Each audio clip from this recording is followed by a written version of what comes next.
Welcome to Who's in STEM. I'm Ken Ono, your host and the STEM advisor to the Provost and the Marvin Rosenblum Professor of Mathematics at the University of Virginia. On Who's in STEM, our goal is to evoke flights of imagination and wonder by showcasing the cornucopia of all that is STEM at UVA, the marvelous world of UVA science, technology, engineering, and mathematics. As a teen in the 1980s, I discovered cycling. I explored the gorgeous windy roads of Baltimore County.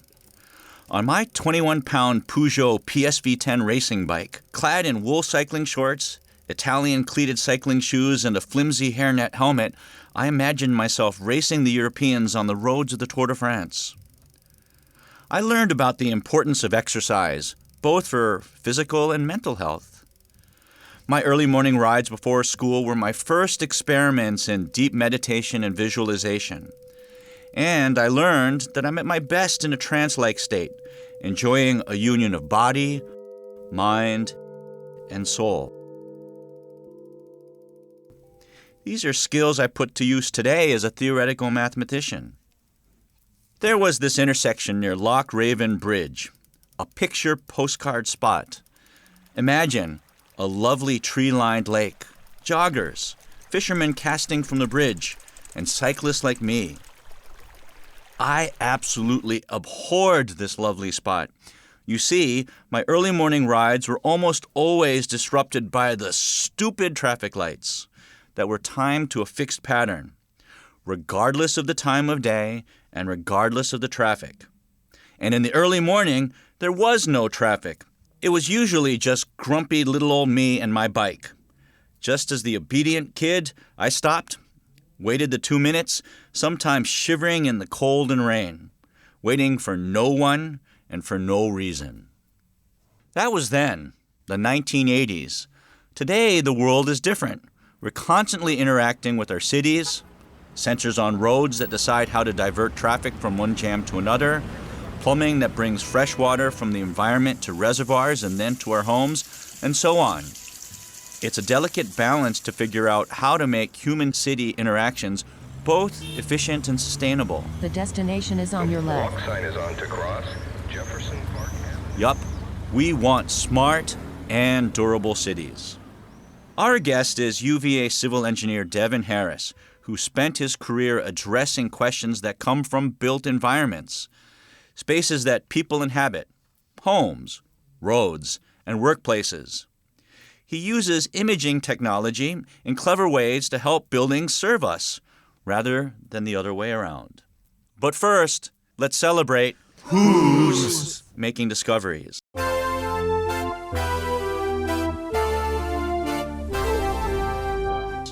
UVA physicists, in collaboration with Fermilab and the U.S. Department of Energy, are making their final touches on the cosmic ray veto detector to better understand the particle physics that makes our universe. This detector hopes to observe subatomic particles known as muons decay into electrons. UVA chemistry PhD students Rochelle Turiello and Rena Nouari are using application-driven chemistry to expedite DNA profiling. And they've completed a working prototype. Potential applications include early cancer detection and crime scene investigation. UVA health researcher Eileen O'Rourke and her team are developing a potential anti-aging approach for healthy living. They propose a 2-enzyme approach to facilitate autophagy, a cell rejuvenating process. The approach aims to detoxify the body of glycerol and glyceraldehyde, harmful byproducts of fat that naturally accumulate over time. And that's Who's making discoveries.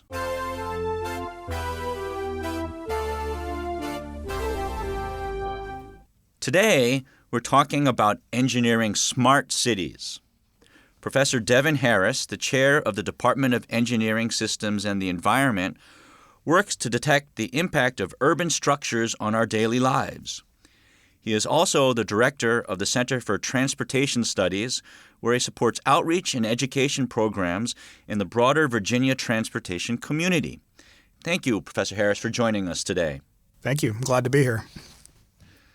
Many of us commute to and from work and school each day, and we are acutely aware of traffic patterns, for better and actually often for worse. How can engineering improve our lives? Yeah, interesting enough, when I listened to your story at the beginning about how infrastructure impacted your commute on your bike, it actually goes into what infrastructure is supposed to do, and it's really supposed to serve the needs of the community and the public for good. Where were you in the 1980s, Devin? I think it's the same challenge as it was in the 80s. So what kinds of questions drive your work today? I think the way I would look at my work today is we're looking at designing solutions, engineered systems for a future that's unknown and uncertain. But at the same time, we're ultimately trying to bring our existing infrastructure systems into the fold and prepare them for what that future may look like.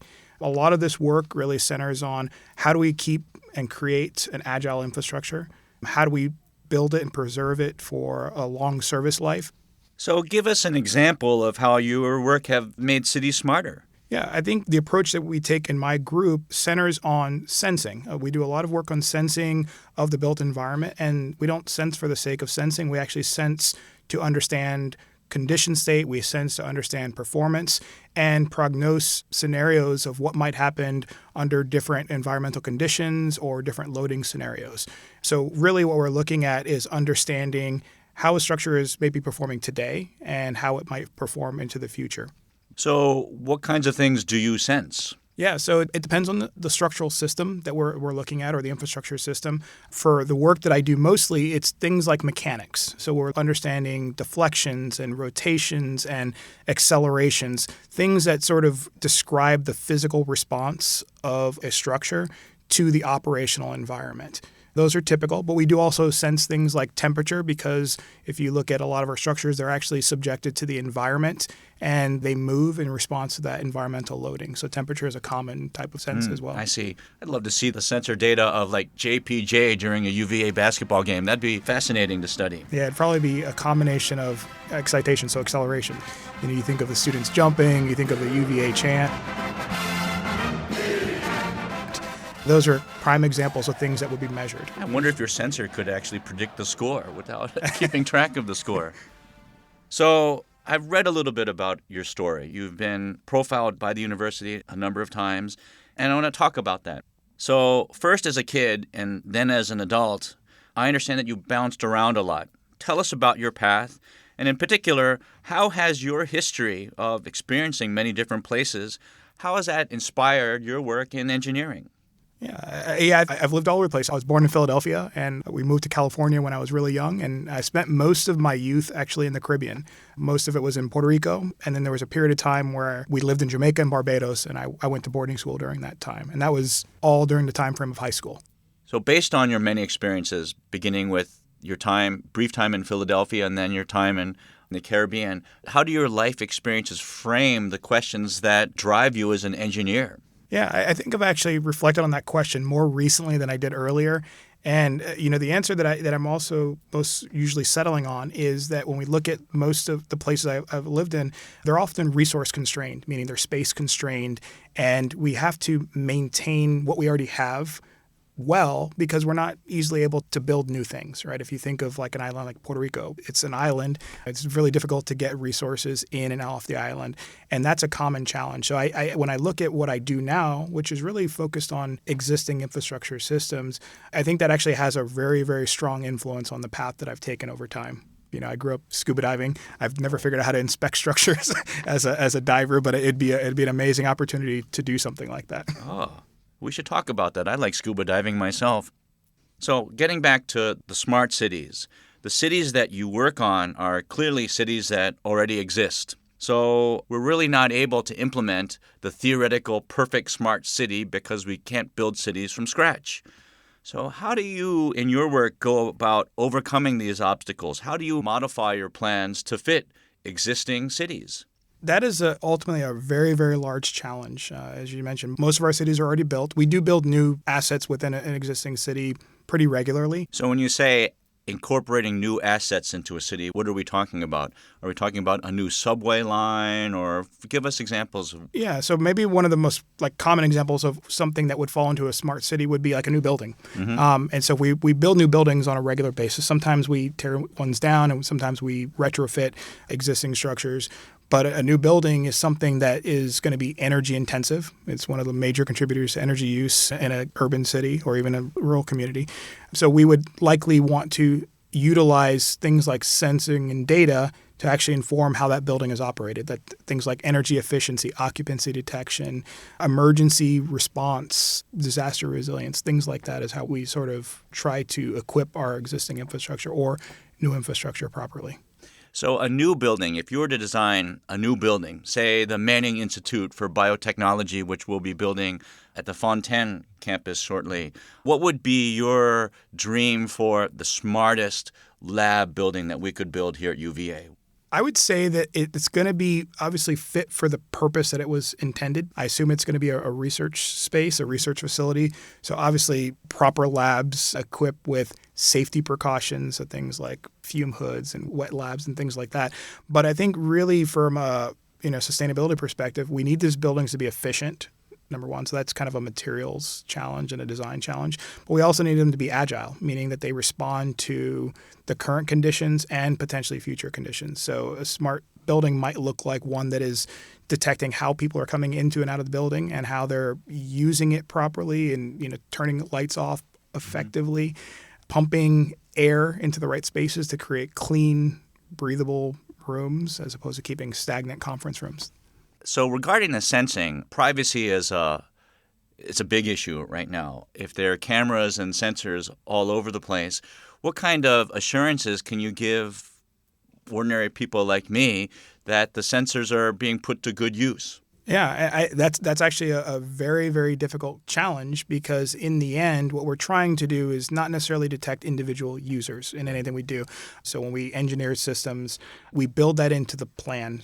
An example would be something like pick a hospital as an example.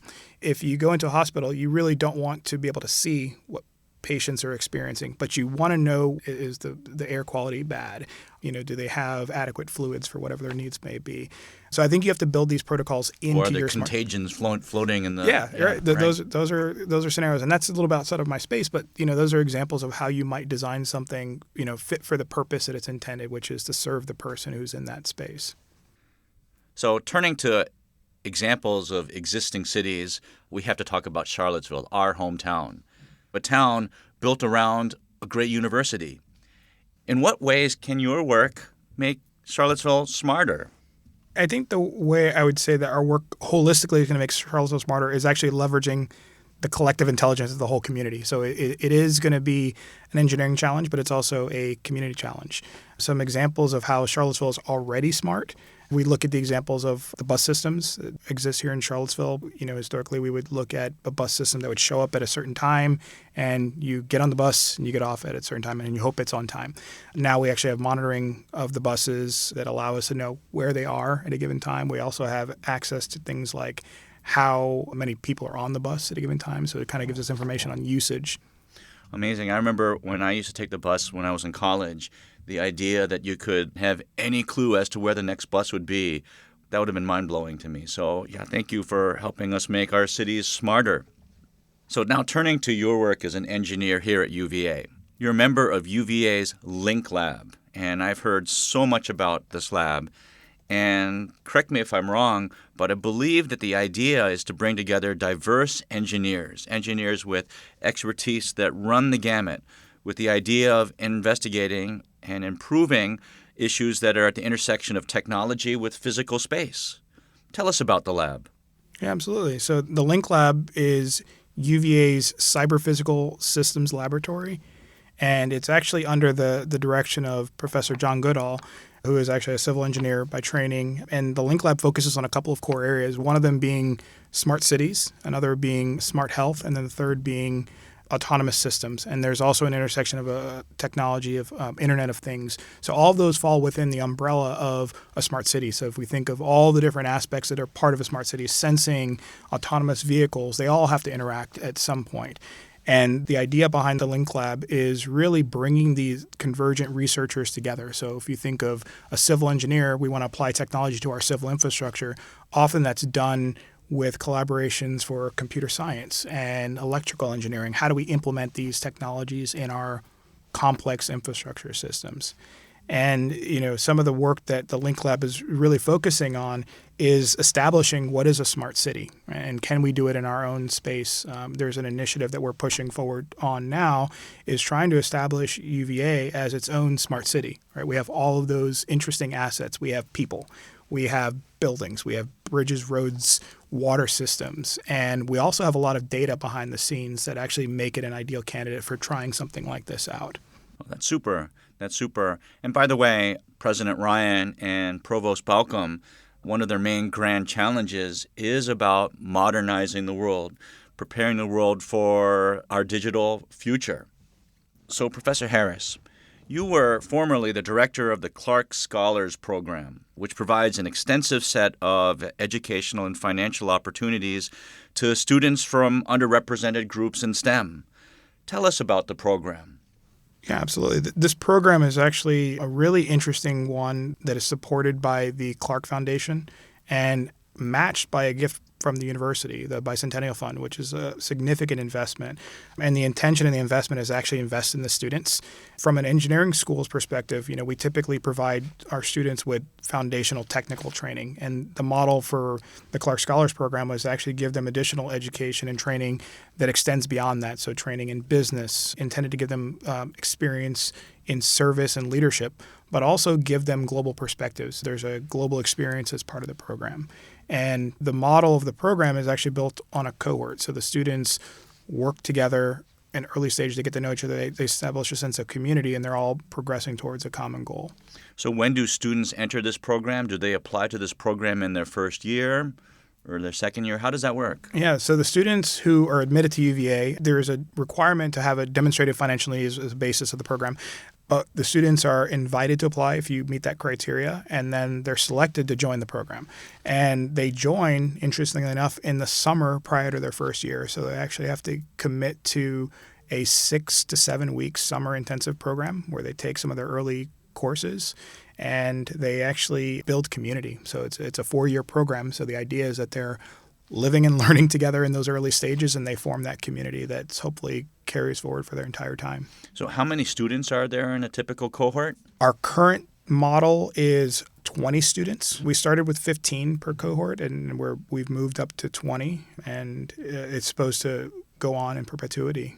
So as a former director of this program, I'm sure you got to know 15 to 20 students every year very well, right? You must be very proud. Right? Are there some stories you could tell our audience about successful Clark Scholar graduates? Yeah, absolutely. I could think of probably a few stories, but I think it's probably important to note that we just graduated our first cohort last year. Oh, okay. And the second cohort's slated to graduate this year. So a couple key points is 100% graduation rate, which is amazing, and also 100% placement post-graduation. So almost all of the scholars went into industry in some form, and we had a few that are actually going to graduate school. And, kind of reflecting back on our discussion about the Link Lab, we actually have one student who has started her PhD at UVA working with a faculty member in the Link Lab. And, it's fun now to see her in that capacity as a researcher, transitioning from being a Clark Scholar, which is primarily our undergraduate program. Well, that's amazing. That's great. Programs at work. Well, thank you, Professor Harris, for being here today. You're a shining example of President Ryan's vision for UVA. That vision is to be great and good in all that we do. And thank you very much for making the world and UVA a better place. I'm Ken Ono, STEM advisor to the Provost and the Marvin Rosenblum Professor of Mathematics. You've been listening to Who's in STEM.